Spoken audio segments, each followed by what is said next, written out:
মালিক ইবনে দিনার, হযরতে মালিক ইবনে দিনার রাহমাতুল্লাহ আলাইহি হজের জন্য যাচ্ছেন গো। পানি জাহাজে যাচ্ছেন। যেতে যেতে ওই মাঝি যেন বলতে আছে, টাকা দাও। সবাই টাকা দিচ্ছে, আমাকে টাকা দাও। মালিক ইবনে দিনার রাহমাতুল্লাহ আলাইহি বলতে আছে, আমার কাছে কোনো টাকা পয়সা নাই, আমার কাছে তো কোনো টাকা পয়সা নাই। বলে না, টাকা দিতে হবে, না হলে তোমাকে আমরা ছাড়ব না, তোমাকে ধাক্কা দিয়ে ফেলে দেব। বেরাদার, হযরত মালিক ইবনে দিনার রাহমাতুল্লাহ আলাইহি আল্লাহর কাছে যেন দোয়া করতে আছেন গো। দু হাতকে যেন এই নদীর মাঝে দিয়ে আপনার আল্লাহর কাছে দোয়া করতে আছেন। আল্লাহ রাব্বুল আলামিন বলতে আছেন, মালিক ইবনে দিনার কোনো চিন্তা করতে হবে না, কোনো টেনশন করতে হবে না। এবার আল্লাহ রাব্বুল আলামিন ওই দরিয়ার মাছকে হুকুম করলেন, ও মাছেরা, তোমরা হীরাগুলাকে মুখের মধ্যে নিয়ে মালিক ইবনে দিনারের সামনে হাজির হয়ে যাও।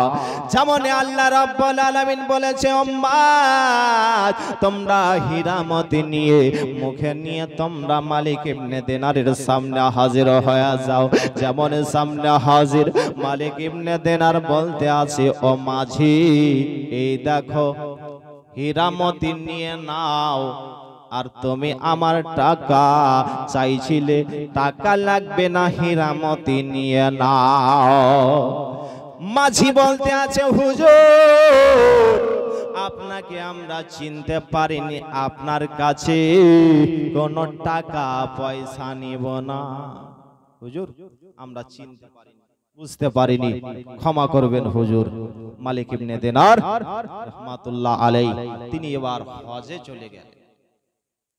হজে যাওয়ার পরে হজ করে আপনার জানো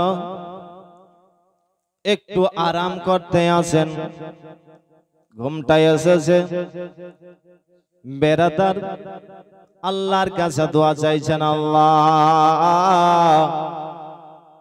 এই বছর হাজিরা হজ করতে এসেছে, আল্লাহ তুমি কতজনের হজ কবুল করেছো? আল্লাহ রাব্বুল আলামিন বলতে আছেন, মালিক ইবনে দিনার, আমি সবারই হজ কবুল করেছি, কিন্তু একজনের হজ আমি কবুল করিনি।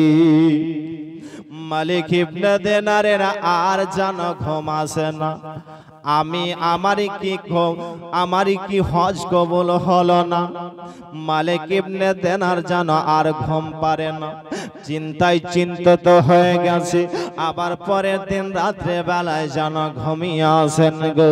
আবার যেন স্বপ্নের মধ্যে যেন আল্লাহ রাব্বুল আলামিন বলতে আছেন, ও মালিক, কোনো চিন্তা করিও না, তোমারও আমি হজ কবুল করে নিয়েছি। জোরে বলুন সুবহানাল্লাহ। তোমারও হজ কবুল করেছে, কিন্তু একজনের হজ আমি কবুল করিনি।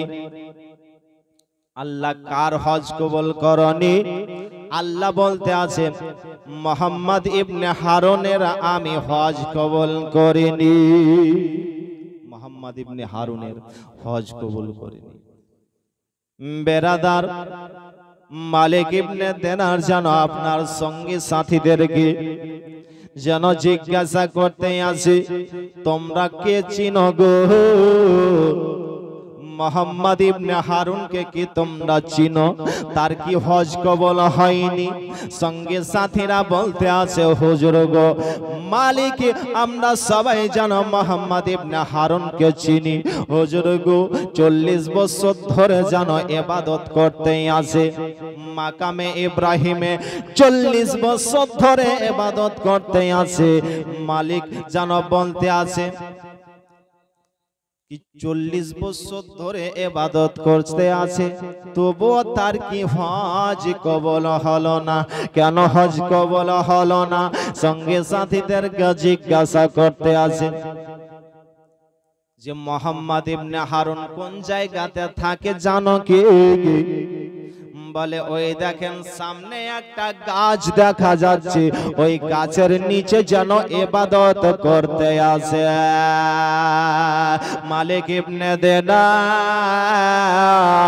পা করে যেন এগিয়ে গেলেন গো, দেখতে আসেন যেন মোহাম্মদ ইবনে হারুন নামাজ আদায় করতে আসেন।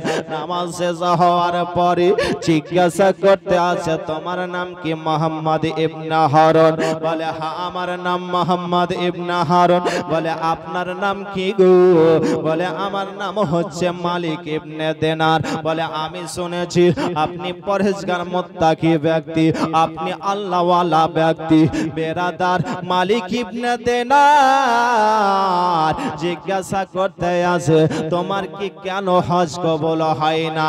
বলতে আছে আমি 40 বছর ধরে আমি আল্লাহর ইবাদত করছি, 40 বছর ধরে আমি নামাজ আদায় করছি, তবুও আল্লাহ আমার নামাজ কবুল করেন না। আমার হজ আমি 40 বছর ধরে যেন হজ করছি, তবুও যেন আমার হজ কবুল হয় না। 40 বছর ধরে আমাকে একজন করে ব্যক্তি আছে আর আমাকে যেন সংবাদটা দিতে থাকে। মালিক ইবনে দিনার জিজ্ঞাসা করতে আছে তোমার হজ কেন কবুল হয় না? মোহাম্মদ হারুন যেন বলতে আছে আমি একটা গুনাহ করে দিয়েছি। বলে কি গুনাহ? বলে আমার মা জননী যেন আমাকে বলতে আছে বেটারি রমজান মাসের চাঁদ উঠবে, পাড়া প্রতিবেশীর ছেলেরা রোজা রাখার জন্য প্রস্তুতি নিচ্ছে, বেটা তুমি প্রস্তুতি নাও। আমি শরাব পান করতাম, আমি মদ পান করতাম। আমার মা জননী আমাকে যখন বকাঝকা করলো, আমি মা জননীকে আঘাত করেছিলাম, আমি মা জননীকে মেরেছিলাম। আমার মা জননী রেগে যেন আমাকে আরো বকাঝকা করতে আরম্ভ করেছে। আমার মা জননী উনুনে যেন রান্না করতেছিল, চুলাতে যেন রান্না করতেছিল। আমার মা জননীকে ধরে যেন চুলার মধ্যে ফেলে দিয়েছি।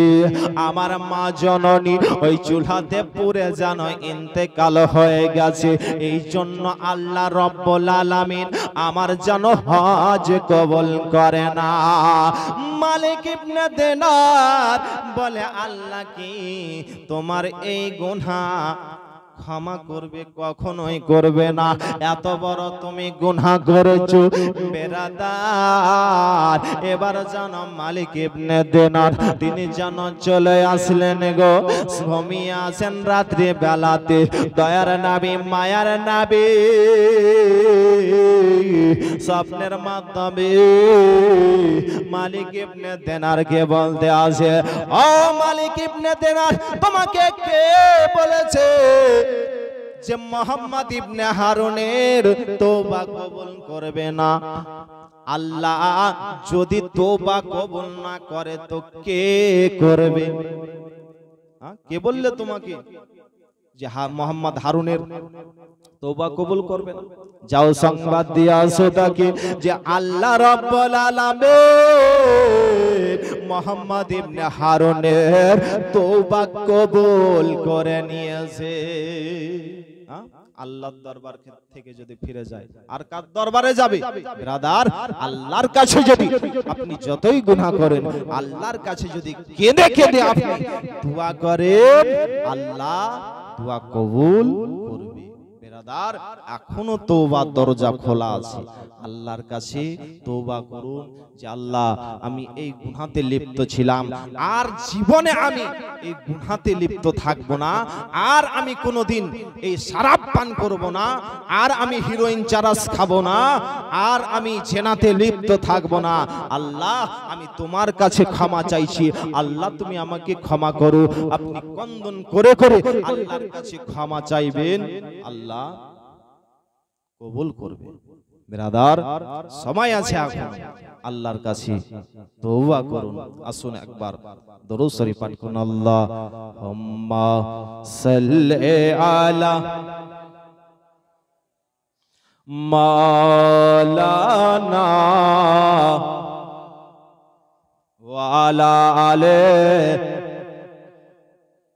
মাওলানা। আমি তোমার প্রেমের ভিখারি ইয়া রাসূলুল্লাহ, আমি তোমার প্রেমের ভিখারি। মহব্বতে বলুন সুবহানাল্লাহ। আমি তোমার প্রেমের ভিখারি ইয়া রাসূলুল্লাহ,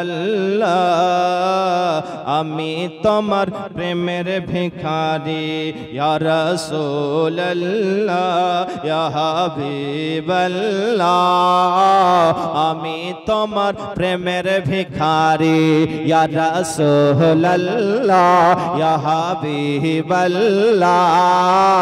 আমি তোমার প্রেমের ভিখারি, আমি তোমার প্রেমের ভিখারি ইয়া রাসূলুল্লাহ, আমি তোমার প্রেমের ভিখারি। তোমার প্রেমের গো রাসূল নাই যে তুলনা, নাই যে তুলনা গো রাসূল নাই যে তুলনা।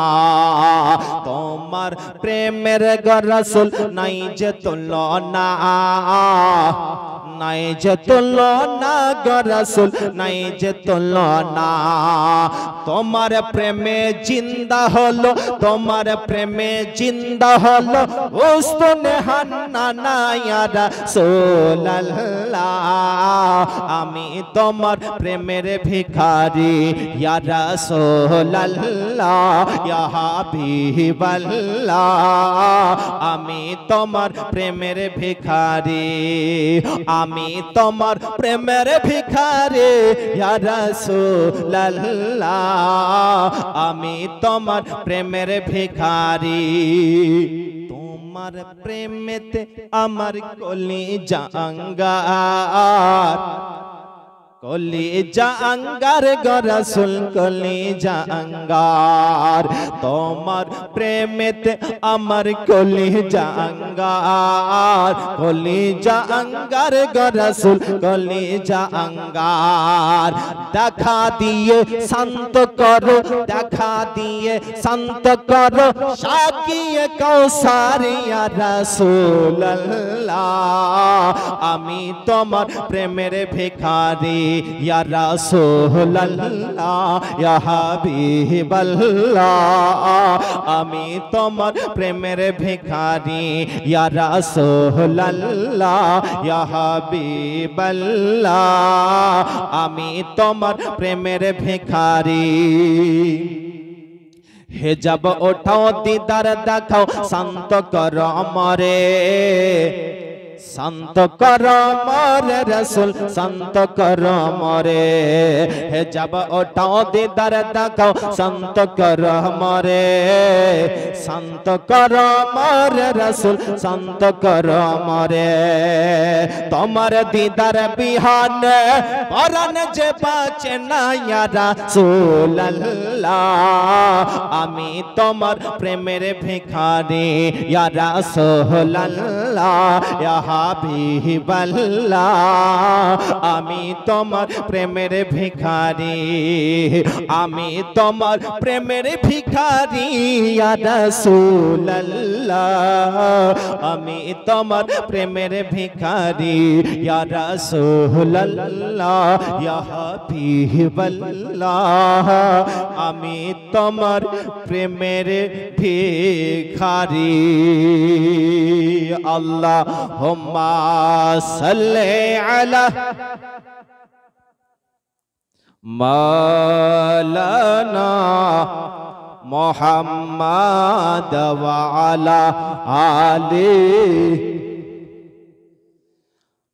মাওলানা মুহাম্মদ সাল্লাল্লাহু তাআলা আলাইহি ওয়াসাল্লাম ইবনে মুহাম্মদ তিনি যেন বলতে আছেন আমি হযরত ইবনে আব্বাস রাদিয়াল্লাহু তাআলা আনহুর কাছে আসলাম আসার পরে দেখতে আছি এক ব্যক্তি যেন আসলো আসার পরে বলে হুজুর আমরা হজ করতে যাচ্ছিলাম সঙ্গী সাথীদেরকে নিয়ে হজে যেতে যেতে আমাদের এক সঙ্গী সাথী ইন্তেকাল করে গেছে হুজুর আমার সঙ্গী ইন্তেকাল করেছে আমি গিয়ে কবর খুঁড়তে আরম্ভ করলাম কবর যখনই খুঁড়তে আছি দেখতে আসি কবরের মধ্যে একটা যেন বড় সাপ এসে হাজির হয়ে গেছে আবার আরেকটা কবর খুঁড়তে আরম্ভ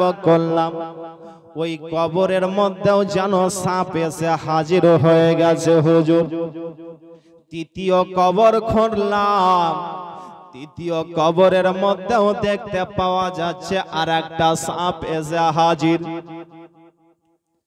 বেরাদার হযরত আব্বাস রাদিয়াল্লাহু তাআলা আনহু বলতে আছেন তুমি জয়টাই কবর খোঁদো না কেন ওই কবরের মধ্যে সাপ আসতেই থাকবে ওই কবরেই তুমি তাকে দাফন করে দাও বেরাদার তাকে যেন কবরের মধ্যে দাফন করে দেওয়া হলো দাফন করে দেওয়ার পরে ওই ব্যক্তি যেন তার বিবির কাছে গেল বিবির কাছে যাওয়ার পরে জিজ্ঞাসা করতে আছে গো যে আপনার স্বামী কি এমন গুনার কাজ করেছে যে জয়টা কবর খুঁড়তে আছে তয়টা কবরের মধ্যে সাপ আসতে আছে কি এমন গুনার কাজ করেছে তার বিবি যেন বলতে আছে শোনো গো